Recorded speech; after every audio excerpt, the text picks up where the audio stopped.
ప్రభువు నందు ప్రేమైన దేవుని బిడ్డలారా, ఈ చదవబడినటువంటి మాటలు హగ్గయి ప్రవక్తగా ఉన్నప్పుడు యెరూషలేములో మందిరము పాడైపోయి మందిరమంతా కూడా శిథిలా వ్యవస్థకి వెళ్ళిపోయి మందిరాన్ని ఎవరు పట్టించుకోకుండా ఎవరి వారి పనుల్లో వాళ్ళు ఇస్రాయేల్ జనాంగం అంతా అంటే ఆ దినాల్లో ఉన్నటువంటి యూదులంతా కూడా వారి వారి పనులు చేసుకుంటూ దేవుని యొక్క సహవాసాన్ని మర్చిపోయినటువంటి వారై మందిరమే లేకపోతే సహవాసం ఉంటుందమ్మా ఇంకా ఎక్కడ కూడుకుంటారు ఏడుంటారు ఎవరికి తెలియదు. ఒకవేళ కూడుకుంటున్నా ఏదో అనుకూలతున్న వాళ్ళు ఎక్కడన్నా కూడుకుంటున్నారో లేదో మనకైతే ఇక్కడ తెలియదు. కానీ అయితే వాస్తవంగా అక్కడికి ఆ పరిస్థితులు ఎలా ఉన్నాయంటే దేవుని యొక్క సహవాసము ఎవరికి దూరం అయిపోయింది? ఇశ్రాయేలు ప్రజలకి, ఈ యూదులకంతా సహవాసం దూరం అయిపోయింది. ఐక్యత లేని పరిస్థితులు ఏర్పడ్డాయి. వాళ్ళ జీవితాల్లో ఏం చేస్తున్నారంటే పంటలో వేస్తున్నారు కానీ సరైన ఫలితాలు రావట్లేదు. అన్నం తింటున్నారు కానీ ఆకలి తీరకుండాది. బట్టలు చలికి వాళ్ళు కప్పుకుంటున్నారు కానీ చలి ఆగక ఉంది. తర్వాత జీతం కష్టపడి పని చేస్తున్నారు, నెల వచ్చేటప్పుడు డబ్బులు వస్తున్నాయి, కానీ ఆ డబ్బులు ఏమైపోతున్నాయో ఏం తెలియట్లేదు. ఈ పరిస్థితుల్లో ఎవరున్నారు ఇప్పుడే? అక్కడ ఇశ్రాయేలు ప్రజలు, యూదా జనాంగం అంతా ఆ పరిస్థితిలో ఉన్నారు. ఇక్కడ కూర్చున్న మన జీవితాల్లో కూడా మనం చూస్తే మనం ఎలా ఉన్నాము ఇప్పుడు? ఏం బ్రదర్ ఏం వండుకున్నారంటే ఏందోలన్నా ఏదో తెచ్చాం. తృప్తిగా చెప్పట్లేదు. తెలుసు నేను చికెన్ తెచ్చుకున్నా, బ్రహ్మాండంగా బాగా మా మిస్సెస్ బాగా వండింది, పుష్టిగా తిన్నామయ్యా, చాలా సంతోషంగా ఉంది అని చెప్పట్లే మనం. అవునా బ్రదర్? ఏదోలే బ్రదర్ ఏదో తెలుసుకున్నా జరిగిపోతా ఉంది అన్నట్లే. ఏం బ్రదర్ ఏం పని చేస్తున్నాయి అంటే ఏం చెప్తున్నా? ఏదో బ్రదర్ వస్తా ఉంది, జీతం ఎట్టబోతుందో తెలియట్లేదు, ఏదో అప్పులు, ఈ కంతులు కట్టుకోలేక ఇలాంటి పరిస్థితుల్లో మనం ఎవరిని ప్రశ్నించినా, ఎవరితో మనం సంభాషించినా ఏం చెప్తున్నారు? ఇక్కడ మనం చదువుకున్న పరిస్థితులే ఇప్పుడు జీవితాల్లో ఇప్పుడు కూడా అదే అనిపిస్తున్నా లేదా? మన సునీల్ అంటారు, అంకుల్ ఎట్లా ఉండాల్సినవండి ఏంది ఎట్లా ఉండాల్సినవండి ఎట్లయిపోతున్నా అంకుల్. ఎస్, నిజమే. సునీలే కాదు, మనందరి జీవితాల్లో కూడా ఇది నిజమే. ఎట్లా ఉండాలా ఎట్టో అయిపోతా ఉంది. ప్రియమైన సహోదరుడా, సహోదరి, అందుకనే మన జీవితాల్లో నెమ్మది లేని పరిస్థితులు మనకు ఎదురవుతా ఉన్నాయి. దీనికి కారణం ఏందని ఆ దినాన్ని ఇశ్రాయేలు ప్రజలు ఏం చేయలేదమ్మా? అన్వేషించలా, ఆలోచించట్లా. ఎందుకు ఈ పరిస్థితులు మన జీవితాల్లో ఎదురవుతున్నాయి? దీనికి కారణం ఏమిటి? పని చేయలేదా? చేస్తా ఉన్నారు.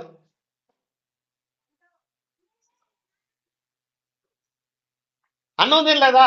తింటూ ఉన్నారు. సరే, బట్టలు వేసుకోవట్లేదా? వేసుకుంటున్నారు.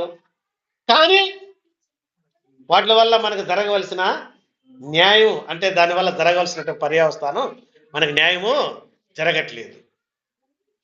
దీనంతటికి కారణం ఏంది అని ఎవరు కూడా ఆలోచించే స్థితిలో లేరు. సంఘంలో ఉన్నటువంటి సంఘ పెద్దలు, అయ్యా మీ పనులు చేసుకోండి, వార కార్యక్రమాల్లో నియామక కూడికల్లో దేవుని సన్నిధికి రండి, 1 గంట ఆ దేవుని మాటలు వినండి. మీరు దూరంగా ఉన్నప్పుడు, పనికిపోయి రాలేకపోయినప్పుడు, అనానుకూల వాతావరణం ఉన్నప్పుడు మిమ్మల్ని ఎవరు ఇబ్బంది పెట్టరు. ఇంటి దగ్గర ఉండి సమయం అనుకూలంగా ఉన్నా మనం దాన్ని సమయాన్ని అనుకూలం చేసుకొని రాలేకపోవటమే మన జీవితాల్లో మనకి నెమ్మది లేని స్థితికి తీసుకోవాలి. ఇక్కడ కూడా సేమ్ ఇశ్రాయేల్ పరిస్థితి ఆ దినాన చూడండి. ఏ కాలం అంటది? రాజైన దర్యావేషు. ఇది ఎప్పుడు ఊరికనే జరిగింది కాదు, ఏదో రాస్తే మనం చదువుకున్న ఇది కాదు. ఇది జరిగిన సంఘటనలు ఇవి. రాజైన దర్యావేషు ఏలుబడి యందు 2వ సంవత్సరమున 6వ నెల మొదటి దినమున. ఏమండి, అన్ని కరెక్ట్ గా చెప్తున్నాడు. ఎవరు ప్రధానమంత్రిగా ఉన్నాడో, ఎవరు రాజుగా ఉన్నాడో, ఏ సంవత్సరం, ఏ నెల, ఏ తేదీ కరెక్ట్ రాయబడింది. కాబట్టి ఇదేదో ఆశామాషగా రాయబడిన మాటలు కాదయ్యా, ఇది చాలా యాక్యురేట్ గా రాయబడింది. ఏమంటున్నాడు?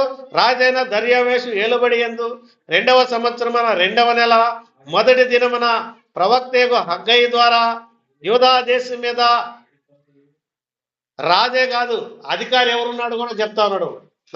అధికారి షయల్తీయేలు కుమారుడైన జెరుబ్బాబేలుకు, ప్రధాన యాజకుడును యెహోజాదాకు కుమారుడైన యెహోషువాకును యెహోవాకు ప్రత్యక్షమై ఒకరికంటే, చూడండి, రాయుడు సార్కే ప్రత్యక్షమై నాకు ప్రత్యక్షం, నాకు తెలియదు అనుకో, ఆయన ఏదో చెప్పినాళ్ళు అనుకుంటారు. లేదా నేను కనపడి ఇంకొక ఆయన కనపడకపోతే అదే. ఎంతమంది కనపడినాడంట? ముగ్గురికి. అర్థమైందా? వాళ్ళు ఎవరంట? బాధ్యత కలిగినటువంటి వ్యక్తులోడు, అధికారులోడు. రాజకీయం కనపడలా, రాజు ఉన్నాడు, ఏలుబడి ఉంది, కానీ వీళ్ళ కనిపించాడు అధికారులకి.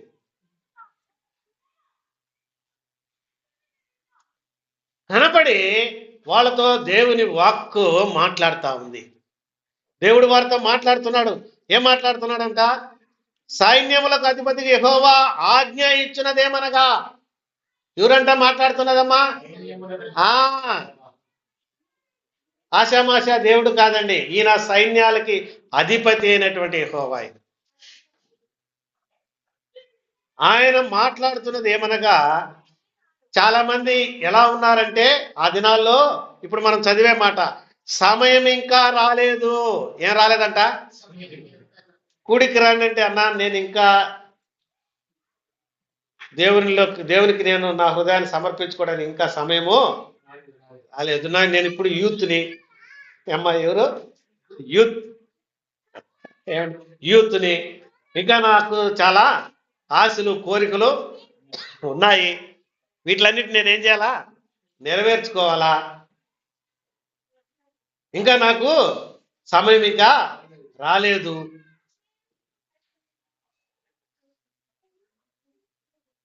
అని మనం ఏం చేస్తున్నామంటే, చాలా మంది కాలయాపన చేస్తున్నాము. అంటే దీన్ని ఏముంటారంటే జారిపోయే మనస్తత్వం, అంటే జారుడు స్వభావం. అదేంటంటే మాట మీద నిలకడలేని స్వభావం అన్నమాట, పరిస్థితి. ఎందుకంటే ఆడ నిలిచి ఆ మాటలు మాట్లాడేదనుకో, ఎందుకు రాలేదు, ఇంకా నా రేపు డాన్స్ అన్నా రావాలా. ఇది జారిపోతే, ఆ పరిస్థితుల నుంచి పక్కకి వెళ్ళిపోతే ఇంక నువ్వు మనకు చెప్పాడు. జారిపోయే స్వభావం. ఇక్కడ కూడా ఇశ్రాయేలు ప్రజలు ఏం చేస్తున్నారంటే, ఈ అధికారులతో దేవుడు మాట్లాడుతూ ఇశ్రాయేలు ప్రజలు ఏం చేస్తున్నారంటే, చూడండి ఇక్కడ 2వ వచనం, సమయం ఇంకా రాలేదు, యెహోవా మందిరమును కట్టించటకు సమయం ఇంకా రాలేదని ఈ జనులు చెప్పుచున్నారే. ఏమైందంట? యెరూషలేము మందిరము పాడైపోయింది. అన్ని రాజులు వచ్చి దీన్ని దర్యావేషు కాలంలో అంతా కూల్చేసి దీన్నంతా పాడు చేసేసి మొత్తం అందరిని దోసుకొని వెళ్ళిపోయినారు. మందిరం ఏమైపోయింది? ఇప్పుడు పాడైపోయింది, శిథిలా వ్యవస్థకి వెళ్ళిపోయింది. ఎక్కడోళ్ళు అక్కడ పోయి, ఇప్పటికి కూడా మొన్న కూడా మీకు గుర్తు చేశారు, ఆ యూదులు ఇంకా కూడా మన ఇండియాలో కూడా ఉన్నారంట. వాళ్ళు ఇంకా ఆ రోజుల్లో వచ్చిన వాళ్ళు, కొన్ని తెగల వాళ్ళు ఇండియాలో, నార్త్ ఇండియాలో ఉన్నారంట. వాళ్ళని ఆ దేశానికి పంపించడానికి ప్రయత్నాలు జరుగుతున్నాయి. ఇంకా ఉన్నారు ఇక్కడ యూదులు. వాళ్ళు అప్పుడు అక్కడి నుంచి చెదిరిపోయిన తర్వాత, చేసిన తర్వాత మళ్ళీ తిరిగి వాళ్ళు అక్కడికి వెళ్ళాలని కానీ, అక్కడికి వెళ్ళి దేవుని యొక్క సహవాసంలో కొనసాగదామని కానీ వాళ్ళంతా ఇంకా కొంతమంది వచ్చి మళ్ళీ అక్కడ దేశంగా ఏర్పడినారు. అది ఇప్పుడు మళ్ళీ చిన్న దేశంగా ఉంది. మళ్ళీ వాళ్ళు సిరియా దేశంతో మళ్ళీ యుద్ధాలు, వాళ్ళు ఇప్పటికీ ఇదంతా ఉంది హిస్టరీలో. కానీ ఇంకా వాళ్ళు అక్కడ చేరుకోలేనటువంటి పరిస్థితుల్లో ఈ యూదులు ఇంకా అక్కడ ఉన్నారు. అయితే ఉన్నవారు ఏం చేస్తున్నారంటే, అక్కడ సమయం ఇంకా రాలేదు, ఏం జస్ట్ పాడైపోయి ఉంది కదా, మళ్ళీ కడదాం, ఏమి ఇప్పుడు అంత తొందర ఏముంది దానికి, ఇంకా వాళ్ళు రావాలి, వీళ్ళు రావాలా, అల్లుడు రావాలి, ఈడు రావాలా, వాళ్ళంతా వచ్చిన తర్వాతనే దీన్ని ప్రారంభించాలి. నువ్వు నేను ఏం చేయగలం? ఇద్దరే కదా, ఉండేది, ముగ్గురమే కదా ఉండేది. కాబట్టి కొంత ఇదే ఏమి ఇప్పుడు దానికి ఏమి జరగపోవట్లేదా మనకి అన్నట్లుగా వాళ్ళు ఏం చేస్తున్నారంటే కాలయాపన చేస్తారు. సమయం ఇంకా రాలేదు దేనికోసం? మందిరాన్ని కట్టడానికి. అయితే వాళ్ళకి సమయం ఉంది దేనికో, అది కూడా చెప్తాను మీకు ఇప్పుడు. సమయం రాంది దేనికి? సమయం లేదు దేనికమ్మా? మందిర పని విషయంలో సమయం ఇంకా రాలేదంటున్నారు. మందిరం కడదామంటే ఈ సాకులన్నీ చెప్తూ ఉన్నారు. కానీ వాళ్ళ జీవితాల్లో వాళ్ళు పడే పరిస్థితులన్నీ వాటికి మాత్రం సమయం సాలట్లే. ఏం సాలట్లేదు. దీనికేమో సమయం రాలా, ఈ పనులకేమో సమయం సాలని పరిస్థితులు ఉన్నాయి. డ్యూటీ 8 గంటల్లో అయిపోతుంది. డ్యూటీ 8 గంటలే కదా సునీల్ నీకు. 8 గంటల తర్వాత ఖాళీ. కానీ ఫోన్ చేస్తే ఏమంటాడు సునీల్? ఏమంటాడు? వర్క్ ఉంది అక్కడ. ఇంకా ఆయన డ్యూటీ ఎన్ని గంటలమ్మా? 8 గంటలకు అయిపోయింది. సరే, నాగార్జున గురించి ఆలోచిద్దాం. వ్యాపారం వాళ్ళు పొరుగునేటప్పుడే ఉండదు కదా, వాళ్ళు మేలుకున్నప్పుడు కదా 6 గంటల దాకానే, అంతే కదా. 6 తర్వాత ఇల్లు చేరుకోవాల్సిందే. నారాయణ స్వామి ఆటో ఈయన నైట్ కూడా ఇచ్చిండు, డే అండ్ నైట్ ఇచ్చిండు. ఇట్లా మనం మన జీవితాల్లో ఏమైపోతా ఉన్నామంటే మనకు సమయం ఏం కావట్లా, సాలట్లేదు. దేవుని మందిర విషయంలో ఏమి ఇంకా తొందరే ఉంది. ఇందాక అందరం మేము వచ్చినాం, కొంతమంది ఇంకా రాదు. వాళ్ళకి ఇంకా ఏంది? వాళ్ళకి ఇంకా సమయం చాలలా. 9:30 గంటలకు చేరి రావడానికి వాళ్ళకి ఏం చాలేదు, సమయం చాలా. 10 గంటలకు పెట్టవచ్చు కదా మీరు. ఏంది ఇది? ఏం 9:30కే 10 గంటలకు పెట్టచ్చు కదా అనుకుంటా ఉంటారు వాళ్ళు. వాళ్ళకేం కావాలా? సమయము చాలట్లేదు. మరి వచ్చిన వాళ్ళ పరిస్థితి ఏంది? ఫోన్లు చేసుకోవటం. ఏడుండవయ్యా? ఏంది ఇది? ఇది న్యాయమా? చెప్పండి, ఇది న్యాయమా? కానీ మీ పనులకు వచ్చేటప్పటికి సమయం చాలట్లేదు. ఆ దినాల్లో ఇశ్రాయేలు ప్రజలు కూడా ఇదే పరిస్థితి. అందుకనే చూడండి, ఇక్కడే ఉంటున్నారు, సమయం ఇంకా రాలేదు, యెహోవా మందిరమును కట్టించుటకు సమయం ఇంకా రాలేదని ఈ జనులు చెప్పుచున్నారే.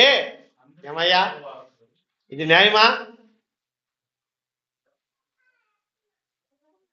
అంతేకాకుండా వాళ్ళు ఏం చేస్తున్నారు? ఆ మాటలు కూడా జాగ్రత్తగా వినండి. 3వ వచనం అనుకున్నా. అందుకు యెహోవా వాక్కు ప్రత్యక్షమై ప్రవక్తయగు హగ్గై ద్వారా సెలవిచ్చినదేమనగా, ఈ మందిరము పాడై ఉండగా మీరు నివసించుటకి ఇది సమయమా? ఏమండి, అందరు తలలెత్తండి. సరంబి వేసిన ఇల్లు అంటే దీని గురించి, సరంబి వేసిన ఇల్లు అంటే తెలుసనా అర్థం? అమ్మ, మీకు ఆడవాళ్ళకైతే బాగా ఇంటి గురించి జాగ్రత్తలు ఉంటాయి కదా. సరంబి వేసిన ఇల్లు అమ్మా, కాలే అది మంది పెట్టి వదిలేసిన ఇటు మన ఇల్లుని కూడా వదిలేస్తున్నారు. నన్ను అట్లా వదలలేదమ్మా. అదే కాలేము చాలా యాక్యురేట్ గా ఉన్నాడు. మందిరం పాడైపోతుంది, ఇది కూడా అట్లే ఉండే కరెక్ట్గా చెప్పేవాడు. బాగా చూడండి ఎంత ఆలోచన చేసినాడు కాలేము, కరెక్ట్ గా ఆలోచించినాడు. ఆ మందిరమే పాడైపోయింది, ఇల్లు కట్టుంటే అమ్మా. కానీ అట్లా లేవయ్యా, అట్లా లేవంట. అదే ఇప్పుడు చెప్తున్నాడు. సరంబి వేసిన ఇల్లు అంటే ఏంటంటే, ఇంగ్లీష్ బైబిల్లో చూస్తే సీలింగ్ వేసినటువంటి ఇల్లులు అన్నమాట. మామూలుగా స్లాబ్ వేస్తాం సల్లంగా ఉండేది, అంతే కదా సార్. సల్లంగా ఉండి దాని మీద ఇంకొక అంతస్తు కట్టుకోవడానికి అనుకుండేదానికి పిల్లర్లు వేసి స్లాబ్ వేస్తాం. కానీ స్లాబ్ వేసిన తర్వాత కూడా మనం ఇంట్లో నివసించడానికి ఎక్కువయ్యి సీలింగ్ వేస్తారు. ఈ సీలింగ్ వేసిన దాన్నే తెలుగులో ఆ పదము, ఇది ఎక్కడి నుంచి వచ్చిందో, ఎక్కడి నుంచి అనువాదం చేయబడింది మనకైతే తెలియదు. ఈ సరంబి వేసిన అంటే అర్థం ఏంటంటే సీలింగ్ వేసినటువంటి ఇల్లు అన్నమాట. ఇప్పుడు ఇశ్రాయేలు ప్రజలు, ఈ యూదా జనాంగం ఏం చేస్తున్నారంటే, దేవుని మందిరమేమో పాడైపోయి ఉంది, శిథిలావస్థలో ఉంది, అక్కడ సహవాసం లేదు, దేవుని యొక్క సన్నిధి లేదు, ఆరాధన లేదు, బలులు అర్పించట్లేదు, హోమాలు లేవు, ద్రవ్యాలు లేవు, ఏమి లేవు. కానీ వీళ్ళ ఇళ్ళకి వచ్చేటప్పటికి కాలేజ్ చెప్పినట్లు లేవు. కాలేజ్ చెప్పినట్లయి పాడైపోలా. ఏళ్ళు నీళ్ళు ఎలా ఉన్నాయంట, చాలా లేటెస్ట్ టెక్నాలజీ ఉపయోగించి, అంతే కదమ్మా, లేటెస్ట్ టెక్నాలజీ ఉపయోగించి ఏం కడుతున్నారంట, సీలింగ్ వేసేసి, ఆ సీలింగ్ కూడా బాగా, వాటిల్లో కూడా చాలా రకాలు ఉన్నాయి. ఇల్లులు కట్టిన వాళ్ళు తెలుసు, రాంబాబు అన్నకి ఇల్లులు కట్టిన వాళ్ళు ఉన్నారు కాబట్టి వాళ్ళు ఎన్ని వినుంటారు.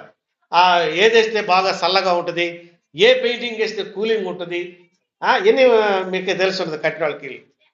అవన్నీ అలా ఆలోచించి కొత్త కొత్త టెక్నాలజీ, కొత్త కొత్త విధానాలను ఆలోచించి ఈ సరంబి వేసిన ఇళ్లలో వీళ్ళు ఏం చేస్తున్నారమ్మా, నివసిస్తూ కాపురం ఉంటున్నారు. కానీ అక్కడ మందిరము పాడైపోయింది. ఏడకు వచ్చేటప్పటికి ఏం మాట్లాడుకుంటున్నాం, వీధిలోకి వచ్చి దేవుని మందిరం కాడికి వస్తేమో ఇంకా సమయము రాలేదు, ఏం తొందర ఏం లేదురా కడదామని అంటున్నారు. అటు దాటి అటు వస్తుండగానే ఏం టెక్నాలజీ వాడదాం, ఏ ఏ ఇటుకరాలు వాడదాం, ఏ మార్బల్స్ వేద్దామా, గ్రానైట్ వాడతామా. ఇప్పుడు చూడండి, మన సౌండ్కే లైట్ వెలిగే సిస్టమ్ వచ్చింది, చప్పటి కొడితే లైట్ వెలిగే సిస్టమ్ వచ్చింది కొంతమంది ఇళ్లల్లో. అర్థమవుతుందా? ఎంతో టెక్నాలజీ. ఇవన్నీ ఆలోచించి ఆ నుంచి బయటకు వచ్చేస్తున్నానే, ఇవన్నీ ఆలోచిస్తున్నాం. కానీ అక్కడ ప్రియమైన దేవుని బిడ్డలారా, మనం కూడా అదే పరిస్థితుల్లో, అదే స్థితిలో మనం కూడా ఇప్పుడు నిద్ర లేచిన మొదలుకొని, ఉదయం మొదలుకొని రాత్రి మనం పడుకునేంత వరకు వీటి గురించే ఆలోచన చేస్తూ ఉన్నాం. కానీ దేవుని యొక్క సహవాసాన్ని గురించి కానీ, దేవుని యొక్క సన్నిధిని గురించి కానీ, ప్రభు మన ఎడల, ఇందాక మనం ఆరాధనలో కూడా చూసాం, ఆయన మన ఎడల ఎంత గొప్ప కార్యాలు చేస్తా ఉన్నాడు. ఆ కార్యముల ద్వారా ఆ కీర్తనకారుడు ఎంత ఆనందించినాడు, ఎంత సంతోషించాడు. ఈ మాధుర్యాన్ని మనము ఏం చేస్తున్నాం, కాలయాపన చేసి దాన్ని వదిలిపెట్టేస్తాం, జారిపోయే స్థితిలోకి వెళ్ళిపోతా ఉన్నాము. కానీ ప్రభు మనల్ని ఆయన ఎన్నిక చేసుకున్న విధానంలో, ప్రభు మనల్ని ఆయన రక్షించిన విధానాన్ని, మనల్ని ఆయన కొరకై ఏర్పాటు చేసుకున్న జనాంగమని మనం ఏం చేయలేకపోతున్నాం, ఆయన కార్యాల వైపు మనము శ్రద్ధ పెట్టలేకున్నాం. అంతేకాకుండా మన జీవితాల్లో ఏమవుతుందంటే యథార్థత లేదు. ఒక ఇక్కడ మాట్లాడిన మాట అక్కడ మాట్లాడలే. నీ దగ్గర మాట్లాడిన మాట నీ భర్త దగ్గర మాట్లాడే మాట వేరుగా ఉంటుంది. పొంతనలేని పరిస్థితులు, మనం మాట్లాడే మాట మీద కూడా మనం నిలబడలేనటువంటి స్థితిలో మనం, యథార్థత లేదు మన జీవితాల్లో. కానీ మనం నమ్ముకున్న దేవుడు, మన విశ్వాసం ఉంచిన దేవుడు, మనకి రక్షణ ఇచ్చినటువంటి దేవుడు, ఆయన యథార్థత కలిగినటువంటి వాడు. ఏమ్మా, ఆయన జీవితంలో ఎంత యథార్థత ఉన్నది, ఆయన జీవితంలో ఎంత క్రమం కలిగి జీవించినాడు, ఆయన జీవితంలో ఎంత మాదిరికరమైన జీవితాన్ని ఆయన మనకు చూపించి ఆయన వెళ్ళినాడో. ఆయన నమ్ముకున్న మనము, ఆయన బిడ్డలమని చెప్పుకుంటున్నటువంటి మనము, ఆయన గుణ లక్షణాలు మనలో కొనసాగలేకపోతున్నాయి. అర్థమైందా? ఆ క్రమంలో మనము మన జీవితాలను క్రమం చేసుకోలేకున్నాం. కానీ అందరం కలిసి ఏదైనా దేవుని పని గురించి మనం ఆలోచించేటప్పుడు పర్వాలేదులే. మొన్న అందరం సహోదరులు మాట్లాడుకుంటూ ఇది బాప్టిస్టాలకు తొట్టి అంటే కొంతమంది ఏమంటున్నారు, రేపు కొంతమంది ఏమన్నారా, ఇప్పుడు ఎందుకులే అదంతా తవ్వితే అంతా ఏమవుతుందంటే అదంతా గందరగోళం అయిపోద్దంట అన్నారు లేదు బ్రదర్. అల్లా ఇదంతా తవ్వితే ఇదంతా గందరగోళం అయిపోద్ది. ఇప్పుడేందుకు దాని అంతా పాడు చెట్టు, ఇప్పుడు కాదులే, ఇప్పుడు ఆడకు పోయేస్తా, తర్వాత ఈ పని చూద్దాం. ఏమైంది? ఇప్పుడు కాదులే. ఇది ఈ వాక్యము అమ్మా జీవము కలిగిన వాక్యం. ఇది అన్ని కాలాలకు, అన్ని పరిస్థితులకు ప్రభువు మన కొరకై రాయించినాడంటే ఇది ఆషామాష కాదు. ఎంతసేపటికి సమయం లేదు, సమయం ఇంకా రాలేదు, సమయం లేదు.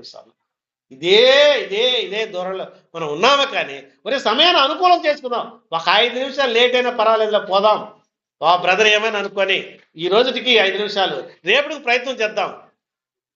ఏమని అనుకోనిలే, నా నా దేవుడు నా యొక్క హృదయాన్ని ఎరిగినవాడు కాబట్టి నేను ఎట్టొకటి వెళ్ళి ఆయన సన్నిధిలో కూర్చోవాలా, ఆయన మాటలు వినాలా అని ఆలస్యమైనా సరే రాగలిగితే రెండో రోజు ఆశ కలిగిన ప్రాణాన్ని దేవుడు ఏం చేస్తాడమ్మా? నీకు సమయాన్ని అనుకూలం చేస్తాడు ఆయన. నువ్వు రావచ్చు లేటుగా, ఎలా నీ హృదయానికి అది సమ్మతి అయితే. ఒకరిని మనం లేటుగా వచ్చినాడని చెప్పి వాళ్ళని మనం చిన్న చూపు చిన్నంచిన ఎగరడానికి కూడా వీలు లేదు. ఆయన వచ్చినాడు ధన్యుడు. అందుకని ప్రభు ఉపమానం చెప్తూ 9 గంటలు వచ్చినోడికి ఒక జీతం ఇచ్చినాడంట, సాయంకాలం ఒక గంట ముందు వచ్చినవాడు కూడా అదే జీతం ఇచ్చినాడు. ఈ మొదటి వచ్చినాడు అంటున్నాడు, ఇదేమి న్యాయమయ్యా, ఇది ఇది ఇదేమి ఇది యజమానుడు ఇదేంది ఇది అంటున్నాడు.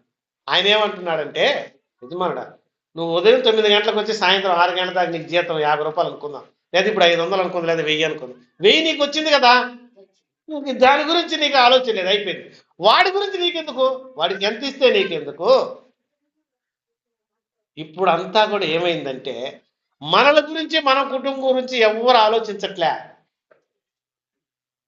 వాడు బాగుపడుతున్నాడే, అర్థమవుతుందా? వాడు నాకన్నా ఇంకా చిన్న స్థితికి వెళ్ళిపోతే బాగుండే, వాడు పతనం అయిపోలేదే, వాడికి ఏంటి ఉన్నటువంటి డబ్బులు వచ్చినాయంట 2 లక్షలు, ఇది ఆడొచ్చింది. వాడు ఇల్లు కడుతున్నాడు, ఇల్లు ఆడ, అసలు వాడికి డబ్బులు ఆడయి. దీన్ని ఆలోచించేదానికే సరిపోతుంది మన పని అంతా.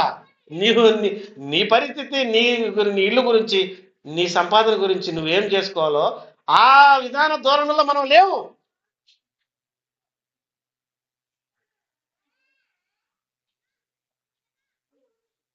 అయితే ప్రభు మనల్ని ఇందుకోసం కాదు ఎన్నిక చేసుకునేది, ఆయన నామము మన ద్వారా మహిమ పరచబడులాగునా. ఏమమ్మా? ఆయన నామము మన ద్వారా మహిమపరచబడాలనే ఆయన మనల్ని ఎన్నిక చేసుకున్నాడు.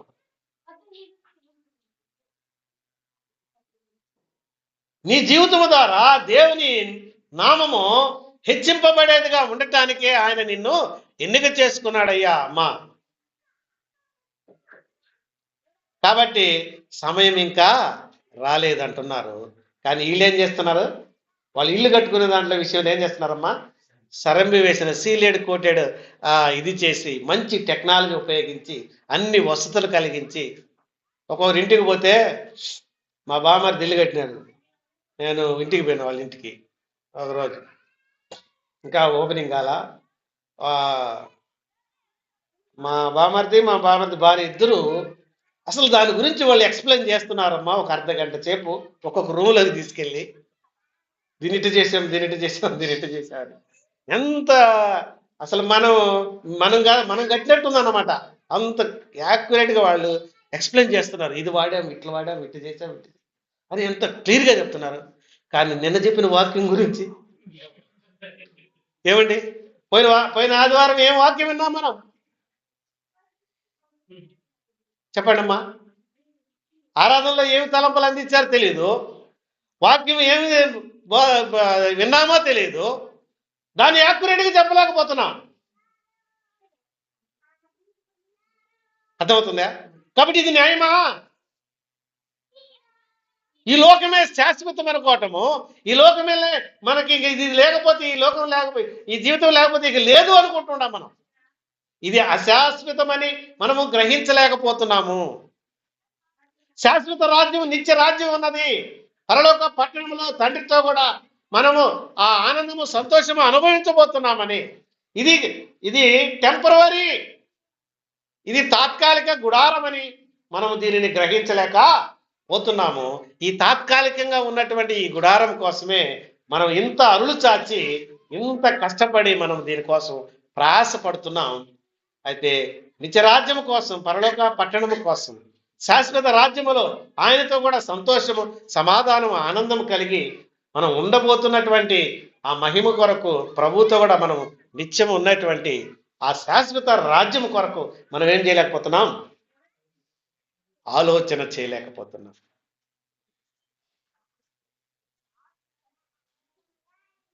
కాబట్టి ఇక్కడ ఇశ్రాయేలు ప్రజలు ఏం చేస్తున్నారంటే, ముందు చెప్పుకున్నప్పుడేమో సమయం ఇంకా రాలేదు, సమయం ఇంకా రాలేదు అంటున్నారు. కానీ వాళ్ళు ఏం చేస్తున్నారంట? సరంబి వేసిన ఇళ్లలో నివసించుటకు ఇది సమయమా? సరే నాయన, అక్కడ వాళ్ళు ప్రశ్నేస్తున్నారు, ఇక్కడ ప్రభు ప్రశ్నేస్తున్నాడు. అర్థమవుతుందా? మందిరం కాడికి వెళ్ళినప్పుడు వాళ్ళు ఏమన్నారు? సమయం ఇంకా రాలేదు అని అన్నారు. ఇక్కడ ప్రభు ఏమంటున్నాడు? మీకు ఇది ఇట్లా ఉండటం ఇది మీకు సమయమా? అమ్మ, అబ్రహాము, ఇస్సాకు, యాకోబులను మనం చూస్తే ప్రభు వారిని పిలిచిన పిలుపుకు వారు లోబడి విధేయత కలిగి, నేను నీకు చూపించబోతున్న దేశానికి నువ్వు పో, లే, నీ తండ్రి ఇంటిని, నీ జనాంగానంతా వదిలిపెట్టి పోమని చెప్పి అబ్రహాము చెప్పినప్పుడు, అబ్రహాము ఆ దేశం ఎలా ఉంటుందో, ఆ పట్టణం ఎలా ఉండబోతుందో ఆయనకు తెలీదు. కానీ ఆయన ఏం చేశాడు? దేవుని యందు విశ్వాసం ఉంచి ఆయన ఏం చేసినాడు? ప్రయాణము సాగించినాడు. ప్రభువు వాగ్దానం చేసేయడానికి ఏమని? నీ సంతానమును నేను లెక్కింపనంతగా. అంటే చూడండి, ఆ ఆకాశ నక్షత్రాలు చూడయా, లెక్కించగలవా నువ్వు? నువ్వు నీకు కనపడిన దాన్ని లెక్కించు, మళ్ళీ ఇంకొక సగరువు మళ్ళీ లెక్కించు. నీ జీవితకాలంతో లెక్కించుకుంటాల్సిందే. అర్థమవుతుందండి? ఇసుకగా రేణువుల్లాగా. ఇసుకని లెక్కించగలమా రేణువులు? అది అయ్యే పనే? నో. అంతగా నేను ఆశీర్వదిస్తాను, నీ సంతానాన్ని నేను వర్ధిల్ల చేస్తానని చెప్పిన దేవుడు మాటకి లోబడి అబ్రహాం ఏం చేశాడమ్మా? పోయినాడు. ఎంతకాలం ఆయన ఎదురు చూశాడమ్మా? వృద్ధాప్యం వచ్చే వరకు. 100 సంవత్సరం వచ్చేసింది ఆయనకి. 100 సంవత్సరాలు వచ్చేసింది. ఆయన ఇంకా విశ్వాసంతోనే ఆయన సీలెడ్ కోటెడ్ హౌసెస్ ఆయన నిర్మించుకోవాలా. ఏమంటే ఈ సరంబి వేసిన ఇల్లు ఆయన ఏదో చెప్పినాడు, అప్పటికెప్పుడో చెప్పినాడు, ఎప్పుడు చేస్తాడులే, ఈ లోపల నేను కోసం ఇంత ఇచ్చాడు కదా నాకు ఏమ్మా వినండి, ఇంత నాకు ఇచ్చినాడు కదా, నేను ఒక సీలెడ్ కోటెడ్ మంచి బిల్డింగ్ కట్టుకుందాలే అనుకోలే. ఆయన చెప్పిన మాటకు ఆయన విధేయత కలిగి ఆయన గుడారాల్లో నివసించినాడని రాయబడింది. ఎక్కడ నివసించాడంట? ఆయన గుడారములలో నివసించాడు. ఆయన తన కుమారుడైనటువంటి ఇస్సాకు కూడా ఎక్కడ ఇల్లు కట్టి ఇది చేసినట్టు లేదు, ఆయన కూడా గుడారాల్లోనే. యాకోబు విషయంలో మనం చూస్తాం. ప్రియమైన సహోదరుడా, సహోదరి, మీరు ఇలాంటి ఇళ్లల్లో కట్టుకోవడానికి ఇది మీకు సమయమా? ఉండటానికి నివాసం మంచిదే, కానీ ఇన్ని ఫెసిలిటీస్ వాళ్ళ డబ్బులు ఇచ్చాడు కట్టుకోండి, మంచిదే. అది దేవుని సహవాసానికి రాకుండా మానద్దు. దానికి సమయం లేదని చెప్పొద్దు, సమయాన్ని అనుకూలం చేసుకోండి. ఇది గొప్ప భాగ్యం అమ్మా. ఇప్పుడు సత్యబాబు అన్న వచ్చినప్పటి వాక్యం చెప్పాలని ఎంతో ఆతృత పడతారు. దేనికి? సమయం ఉండగానే. ఇప్పుడు ఈరోజు బాగాలేదు ఆయనకి, ఆదివారం వచ్చింది, చెప్పొచ్చు, ఏం లేదు, ఆరోగ్యం సహకరించాల. ఆయన ఆశంతా ఏంది? దేవుడు ఇచ్చినటువంటి సమయాన్ని, ఈ సమయాన్ని మనం వృధా చేసుకోకూడదు. ప్రకటనలో ఒక పక్క చదువుతున్నా కానీ ఆయన వచ్చాడు, కూర్చొని రెడీగా ఉంటా ఉన్నాడు. అవునా? సమయము ఇచ్చాడు దేవుడు. ఈ సమయాన్ని మనం ఏం చేయాలమ్మా? సద్వినియోగం చేసుకునే వారముగా ఉండాలి మనము మన జీవితాల్లో. ఇక సమయం లేనప్పుడు, నీ యొక్క యాత్ర ముగించినప్పుడు నువ్వేమీ చేయలేవు. సమయం ఉండగానే ప్రభు పని కొరకే మనం ప్రయాస పడవలసినటువంటి వారముగా ఉండాలి.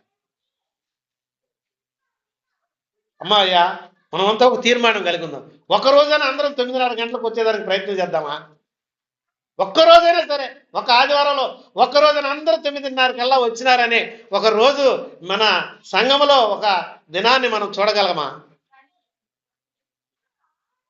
ఇది ప్రయత్నం చేస్తే అవుతుందా కాదమ్మా? అవుతుందా కదా? అది ప్రయత్నం ఎవరిలో ఉండాలా? మా భార్య అనింది, 9:20 అవుతుంది కానీ మే రెడీగాని అంటే ఏమనిందంటే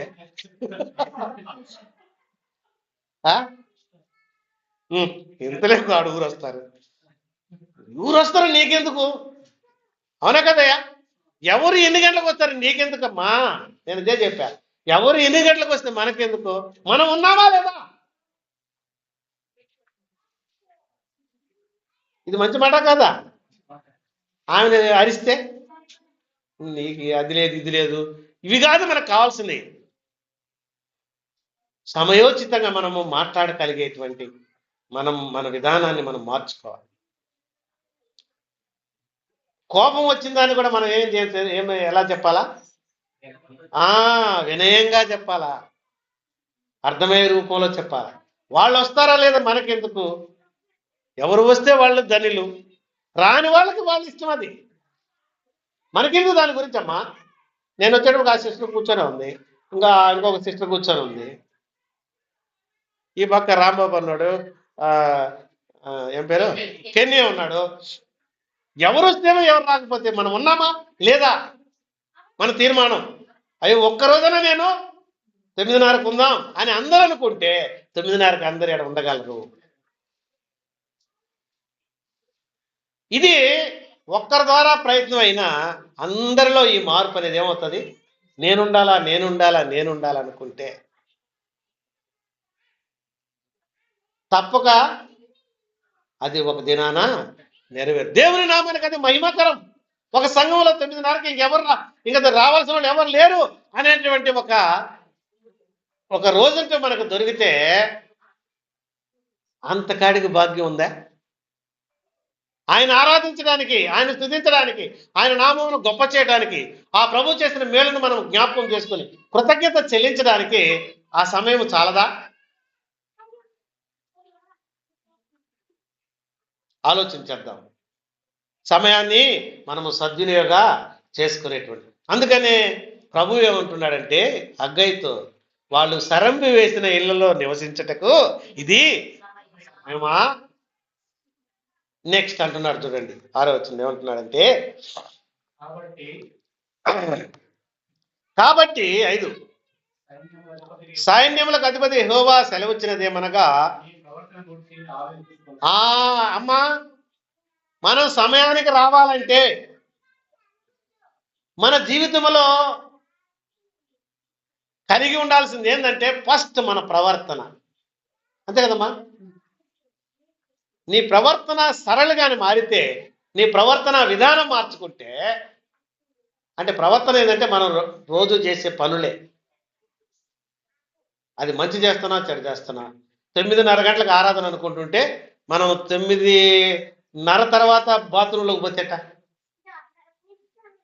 9:30 తర్వాత బాత్రూంలోకి పోతే ఎట్లా, ఎన్ని గంటలకు మనం లేయాలా, ఎంత దూరం మనం జర్నీ చేస్తే మనం మందిరం వస్తుంది, మన ఇంటికాడ నుంచి ఎంత టైం పడుతుంది అక్కడికి. నారాయణ స్వామి కింద ఫోన్ చేస్తే ఎవరు ఫోన్ చేసినారు, ఎక్కడున్నాడు, ఇప్పుడు బయలుదేరుతున్నాం, అప్పటికి ఎంత అయింది టైము, 9:40 దాటిపోయింది అప్పటికే. ఇప్పుడు బయలుదేరితే అక్కడి నుంచి జర్నీ ఉందా మమ్మల్ని.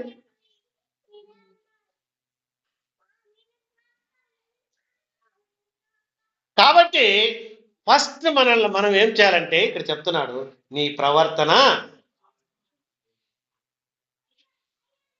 మన ప్రవర్తన విధానం మారాలి. మన అనుదినం చేసుకుంటున్న ఆ పనుల యొక్క టైం టేబుల్ని మనం ఏం చేయాలి, ముందు మార్చుకోవాలి. మనం ఒకవేళ 8కు లేస్తున్నావో, 8:30కు లేస్తున్నావో, ఇప్పుడు మనం అర్ధగంట లేట్ వస్తున్నారు అనుకోండి, 9:30కి రావాలంటే 10కి వస్తున్నాడు అంటే అర్ధగంటే కదా ఇంకుండేది మనకి గ్యాప్. ఈ అర్ధగంటకి మనం ఏం చేయాలా, మన ప్రవర్తన విధానాన్ని మనం మార్చుకొని, మన అనుదిన జీవితంలో మన టైం టేబుల్ మార్చుకొని, ఒకవేళ మనం 8కి లేస్తుంటే ఇప్పుడు ఎంతకు లేయాలమ్మా, 7:30కి, అంతే కదా, ఒక అర్ధగంటే కదా. ఇది ప్రభు కొరకు మనము హెచ్చించే వారం ఉండాలి సమయాన్ని. ఒరే ఆదివారం కదా, ఇది మామూలుగా రోజు కాదు, ఆదివారం కాబట్టి మనం 9:30కు పోవాలంటే 10కి పోతున్నాము. ఒక అర్ధగంట మనం ఏం చేయాలి, ఇప్పుడు ముందుగా లేయాలి. అవసరమైతే ఇప్పుడు సెల్ ఫోన్లో అలారం పెట్టుకునే ఫెసిలిటీ ఉంది కదా సార్? ప్రతి సెల్లకు ఉందా లేదా? ఏమ్మా తెలీదా మీకు? తెలియని వాళ్ళు రెండు ఎత్తుతారా? అలారం పెట్టుకోవడం నాకు తెలియదు వాళ్ళు అందరికి తెలుసు. చూడండి, ఇప్పుడు పరికరం కూడా మన చేతిలో ఉంది లేపేది. ఇంతకుముందు ఆ గోడ గిరి అనుకో లేకపోతే ఈ చిన్న ఉండేది, వాటికి పెట్టుకునేది అలారం, దాన్ని తిప్పి పెట్టేవాళ్ళు అప్పుడు రోజులు వాళ్ళు. కానీ నీకు ఇప్పుడు నీ చేతిలోనే ఉంది, ఎప్పుడు నీ తలకాడే ఉంటుంది అది. ఏందే? దేవుడు బైబిల్ కాదు, లేకపోతే దేవుడు వాక్యం కాదు, ఏముంటుంది తలకాడ? సెల్ ఫోన్ లేని వాళ్ళు తల ఊరని ఉందేమో చేస్తారండి. తలకాడ సెల్ ఫోన్ పెట్టుకొని నిద్రపోని వాళ్ళు ఊరని ఉంటే చెప్పండి.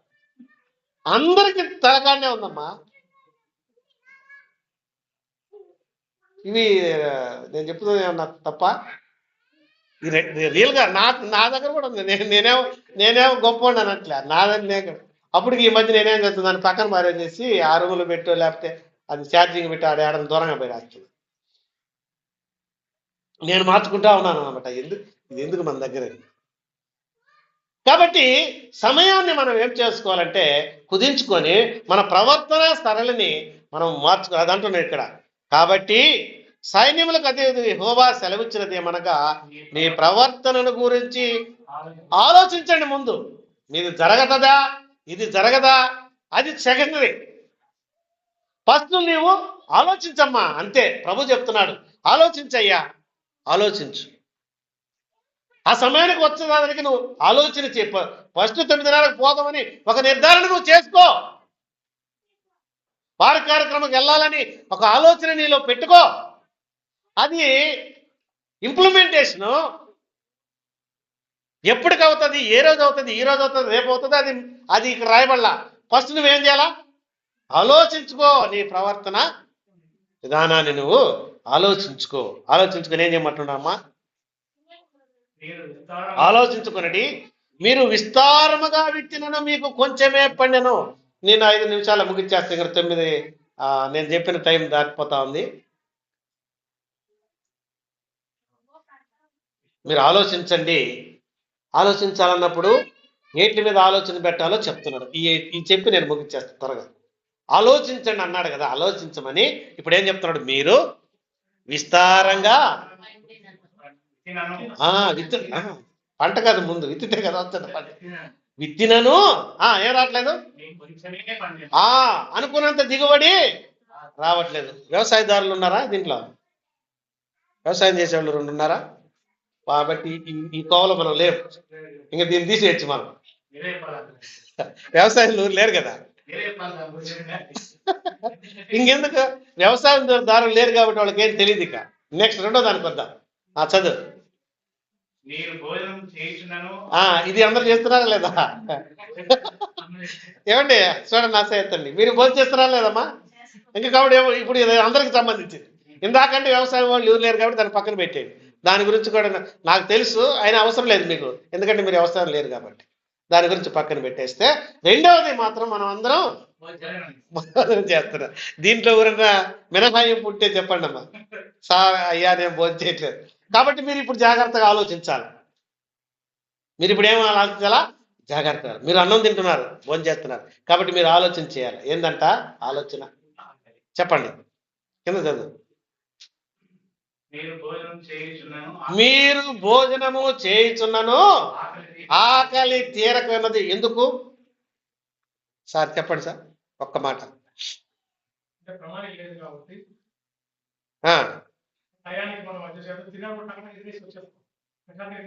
Very good. ఇంకా మీరు ఏమన్నా చెప్పండి అమ్మా. అదే కదా ప్రసాద్ చెప్పింది. ఇంకేదన్నా కాజు అంటే మనం రోజు అరిదిన జరుగుతున్నాయి కాబట్టి. మీరు భోజనం చేస్తున్నారు, ఏం తీరట్లేదంట?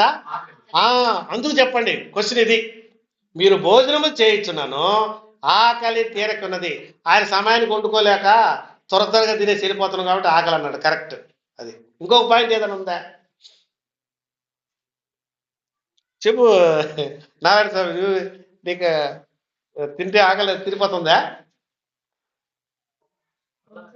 మళ్ళీ ఆకలి అవుతుంది. ఓకేలే. ఆకలి తీరకున్నదంటే ఆ తిన్న దానికి కూడా మనకి తృప్తి లేని పరిస్థితిలో ఉంటేనే అది ఆకలి తీరకున్నదని రాస్తున్నాడు ఇక్కడ. మీరు భోజనము చేయుచున్నను ఆకలి తీరక ఉన్నది.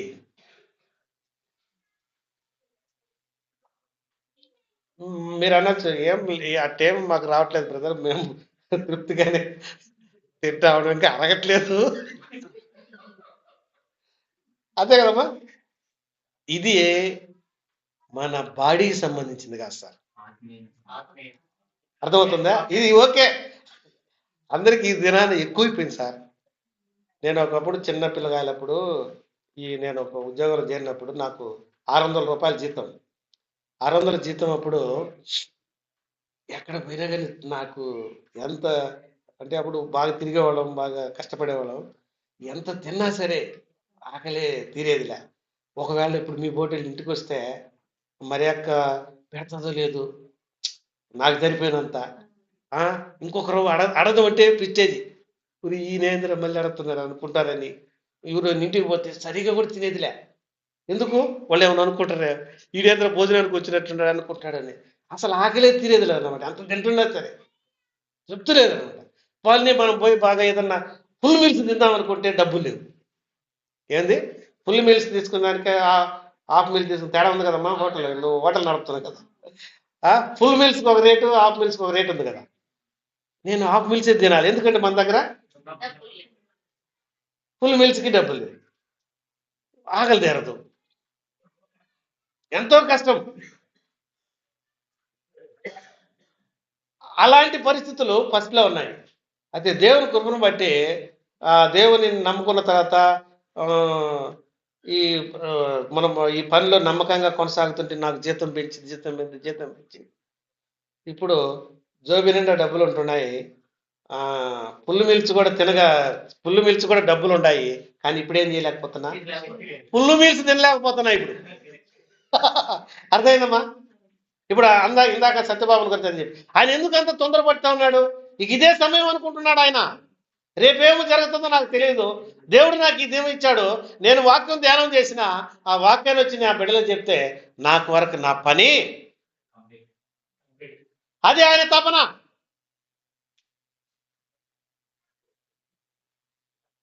కానీ మనము అలా మనల్ని మన జీవితాల్లో మన ప్రవర్తన విధానాన్ని మనం మార్చుకోలేక మనం భోజనము చేయుచున్నను ఆకలి తీరకున్నదంటే, మీరు వాక్యం వింటా ఉన్నారు, ఇక్కడ ఆత్మీయంగా అర్థం చేసుకుందాం.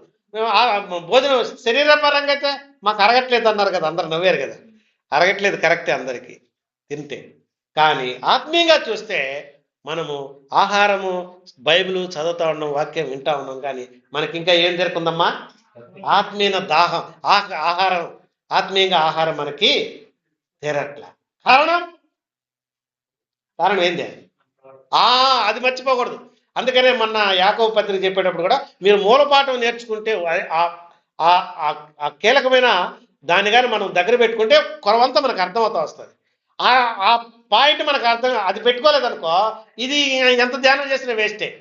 ఆకలి ఎందుకు తీరకుందంటే మన ప్రవర్తన విధానంలో మనము సరైన ఆలోచనలో లేము. అందుకనే మనం వాక్యం వింటా ఉన్నాం, కానీ ఇంకా ఆత్మలో ఏదో వెలితి, ఏదో కొదువ, ఏదో కొరత, ఏదో లోటు. ఇది చెప్తే తరం కాదు. ఇది వాళ్ళ ఇంటికి పడితే ఏందో బ్రదర్ అంతా ఏదో చెప్పలేని పరిస్థితులు కాదు. ఈ ఆకలి సపోజ్ ఇది 100కు 100 మనం 1/4 కేజీ తినాలనుకుంటే అది 200 గ్రాముల 230 గ్రాములు తిన్నాము, ఇంకా 10 గ్రాములు తింటే బాగుంటుంది అనే ఆ క్యాల్కులేషన్ మైండ్ మనలో లేదన్నమాట. అందుకనే కరెక్ట్గా చెప్పలేకున్నాం, ఏది ఎందువల్ల నీకు ఇది జరుగుతుంది, ఈ కొదువు జరుగుతూ ఉంది నా జీవితంలో అని. మనము దీనికి కారణం ఏంది?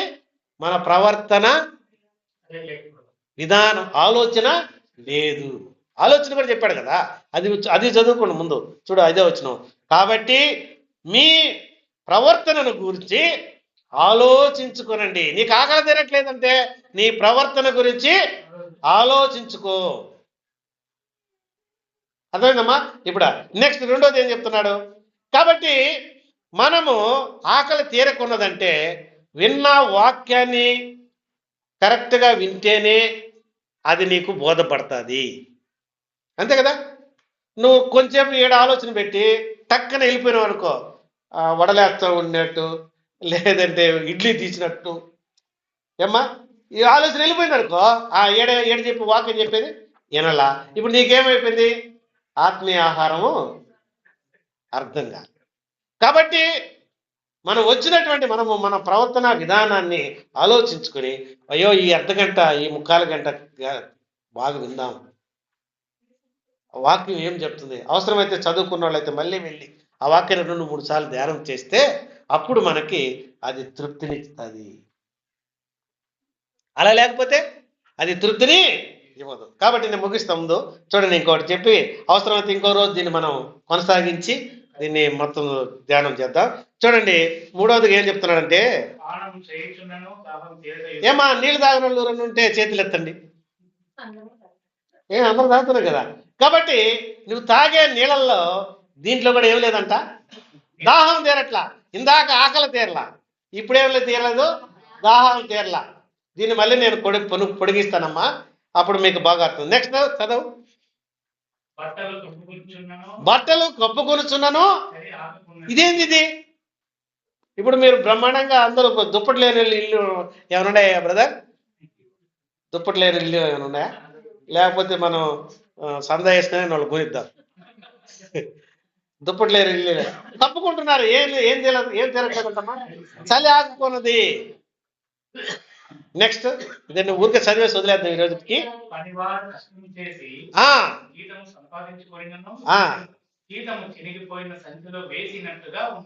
అమ్మ పని చేయని వాళ్ళు నుండి చేతులు ఎత్తండి. ఇంట్లో నువ్వు పని చేస్తున్నా లేదా, మీ భర్త చెడుకి వండి పెడుతున్నా లేదా, ఏదో ఒక పని అయితే కలిగి ఉన్నా కదా. పని లేని వాళ్ళు ఎవరు లేరు.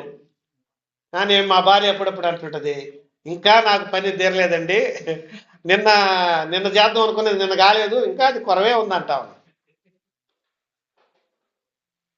కారణం ఇది మర్చిపోకూడదు. నీ ప్రవర్తనను గురించి ఆలోచించండి, అప్పుడు అన్నీ కరెక్ట్ అవుతాయి. అర్థమవుతుందమ్మా ఇప్పుడు సబ్జెక్టు? అప్పుడు నువ్వు నీ ప్రవర్తన గురించి నువ్వు ఆలోచిస్తే నువ్వన్నీ సరిచేసుకోగలవు. నేను కాదు వచ్చి సరిచేసేది, ప్రభు కాదు వచ్చి సరిచేసేది, సత్యబాబన్న వచ్చి కాదు సరిచేసేది, సంఘ పెద్దలు కాదు సరిచేసేది. ఎవరు సరిచేసుకోవాలంట? ఆలోచించుకోనండి అని చెప్పినారే కానీ ఆలోచన చెప్తామా అని రాయబడలే. ఇక్కడ ఆలోచించుకోవాల్సింది ఎవరు? మనమే.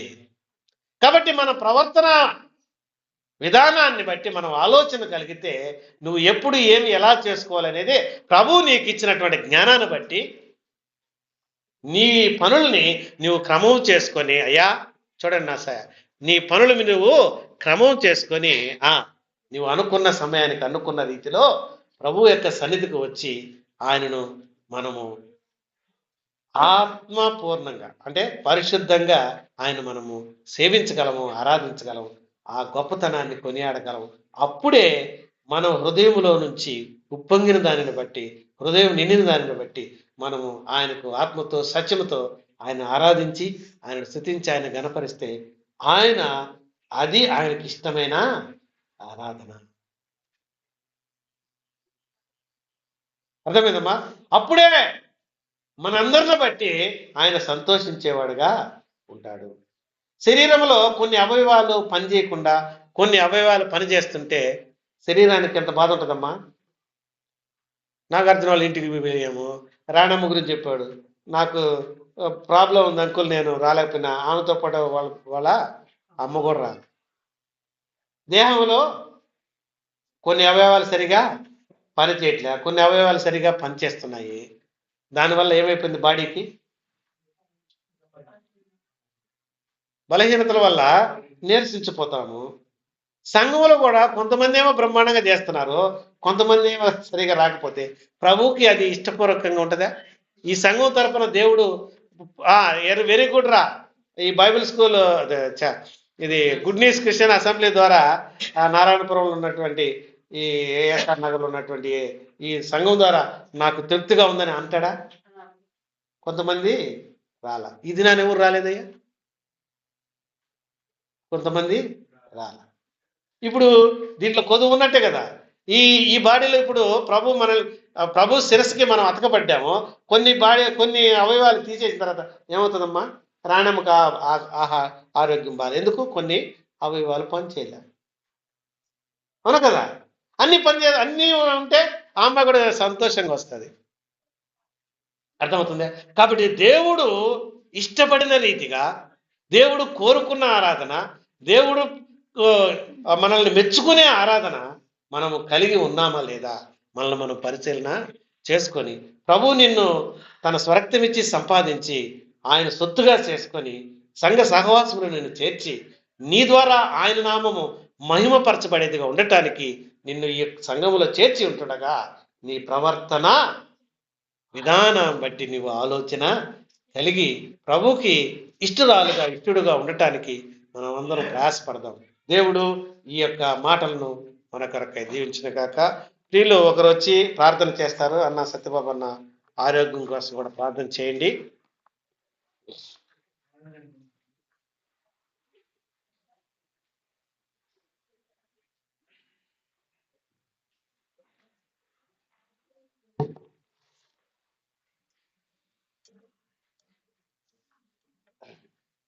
మంచిదండి. విన్న వాక్యమును బట్టి ప్రార్థన చేసుకుందామండి. మహాగణుడ, మహాపరిశుద్ధుడా, మా ప్రియమైన పరలోక తండ్రి, ఈ ఘనమైన అతి పరిశుద్ధమైన నామమునకు స్తుతులు స్తోత్రాలు చెల్లించుకుంటున్నాం నాయన. ఈ మహాకృప చేత కనికరం చేత మరొక మా ప్రభు దినంలో నాయన తండ్రి, ఉదయకాల సమయంలో ఆరాధన అంతట్లో నాయన తండ్రి ప్రభువ మీరు కృపను అనుగ్రహించి నాయన తండ్రి ప్రభువ బలపరిచినందుకు స్తోత్రం నాయన తండ్రి ప్రభువ. మరొక సమయంలో నాయన తండ్రి మీ దాసుల్ని మీ పక్షమున నిలవబెట్టుకొని ఆయన ప్రభువ పరిశుద్ధ లేఖనముల నుంచి అమూల్యమైన వర్తమానాన్ని నాయన తండ్రి ప్రభువ మాకు మీ దాసుల ద్వారాగా వివరించినందుకు స్తోత్రములు నాయన తండ్రి ప్రభువ. అవును నాయన తండ్రి, ప్రవర్తన గురించి నాయన తండ్రి లేఖనంలో నాయన తండ్రి మేము జ్ఞాపకం చేసుకున్నాం నాయన తండ్రి ప్రభువ. మా అనుదిన జీవితాల్లో మేము ఎలాగ ఉండాలో నాయన తండ్రి ఈ పాఠం చేత నాయన తండ్రి ప్రభువ మమ్మల్ని హెచ్చరించి మీరు బుద్ధి చెప్పినందుకు స్తోత్రములు నాయన తండ్రి ప్రభువ. అవును నాయన తండ్రి, ఆహారము తిన్నప్పటికి కూడా ఆకలి తీరిక ఉన్నది నాయన తండ్రి ప్రభువ. పానము పుచ్చుకున్నప్పటికీ నాయన తండ్రి దాహం తీరక ఉన్నది నాయన తండ్రి ప్రభువ.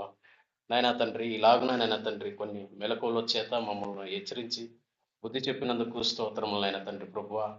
అవును నాయన తండ్రి, వాక్యం నాయన తండ్రి ఎలాగ మేము ఉండాలో వాక్య క్రమంలో నాయన తండ్రి ప్రభువ నాయన ఈ పాఠం చేత మాకు నాయన తండ్రి మీరు ఆలోచింపజేసినందుకు దేవా మీకు స్తోత్రములు నాయన తండ్రి ప్రభువ. ముఖ్యంగా నాయన తండ్రి ప్రభువ సంఘ కాపరిని కూడా జ్ఞాపకం చేసుకొని నాయన తండ్రి ప్రభువ నాయన ఈ దినం కాడ నాయన తండ్రి నాయన ప్రభువ అనారోగ్యంగా ఉన్నప్పటికీ నాయన తండ్రి రాలేకపోయినాడు నాయన తండ్రి ప్రభువ. మీ చిత్తమైతే నాయన తండ్రి మీ దాసుని నాయన తండ్రి ప్రభువ మీ కృపగల హస్తాలతో నాయన తండ్రి మీరే ముట్టి స్వస్థత దయచేయమని ప్రార్థిస్తున్నాం మా ప్రభువ. మీ చిత్తమైతే మరొక రాబోయే దినాల కాడ నాయన తండ్రి మీ పరిచయలో ఆయన్నో నాయన తండ్రి ప్రభువ వాడుకోమని నాయన తండ్రి వేడుకుంటున్నాం నాయన తండ్రి ప్రభువ. వచ్చిన మమ్మల్ని అందరినీ నాయన తండ్రి మీ కృపగల హస్తాలకి అప్పచెప్పుకుంటున్నాం నాయన తండ్రి ప్రభువ. మీ చిత్తాంతరంగా బలపరచమని వేడుకుంటున్నాం. మా ప్రభును రక్షకుడైన యేసుక్రీస్తు వారి పరిశుద్ధమైన నామమున స్తోత్రములు చెల్లించి ప్రార్థించి అడిగి వేడుకుంటున్నాం తండ్రి. మంచిదండి. అందరికీ వందనాలండి. కూడిక ముగిసింది.